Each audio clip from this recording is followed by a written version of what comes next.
Hallo julle, welkom by Afperiode. Ons het 'n geografieles en ons geografieles vandag gaan oor roetebeskrywings, soos julle op die breinkort kan sien. Nou, roetebeskrywings is wanneer jy vir 'n maat beskryf hoe om by jou huis uit te kom vanaf die skool of vanaf sy of haar huis. Nou, julle het al, daarvan het ek het al daaraan geraak, en jy moes al in die klas 'n kaart teken, 'n sketskaart teken van 'n roete, reg? En dit is waar ek dit aangeraak het by tipe kaarte, in die video tipe kaarte, het ons 'n sketskaart gedoen. So nou gaan ons in teorie kyk na roetebeskrywings. Hoe beskryf jy 'n roete? Mense, jy het 3 komponente wat jy moet gebruik wanneer jy 'n roete beskryf. Dit is, jy moet rigting kan aandui, jy moet afstand kan gebruik, en jy moet bakens kan identifiseer. Dit maak dit makliker om 'n roete vir iemand anders dan te kan beskryf. Kom ons kyk na die eerste komponent. Die eerste komponent is ek moet rigting kan aandui. Nou, wanneer jy rigting aandui, gebruik jy die volgende woorde.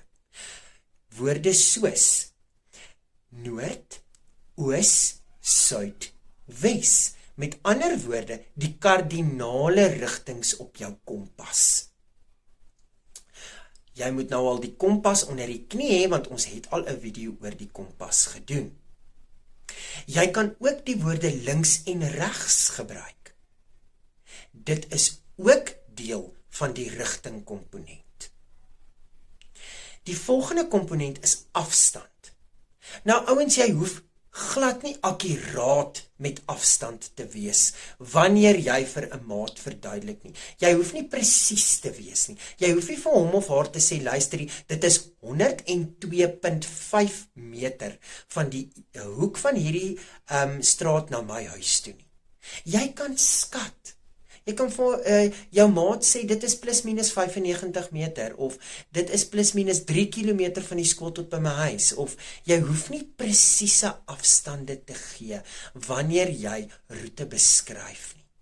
Jy kan wel nou nie sê, dis 50 kilometer van my skool tot by die huis nie, maar dis eintlik 5. Wanneer jy skat, moet jy min of meer naasten by ongeveer in die regte variasiewyte wees. Ons laaste komponent waarna ons kyk is bakens. Nou ouens, bakens is 'n ongelooflike belangrike ding om te gebruik. Dit maak dit net vir mense makliker om by hulle bestemming uit te kom.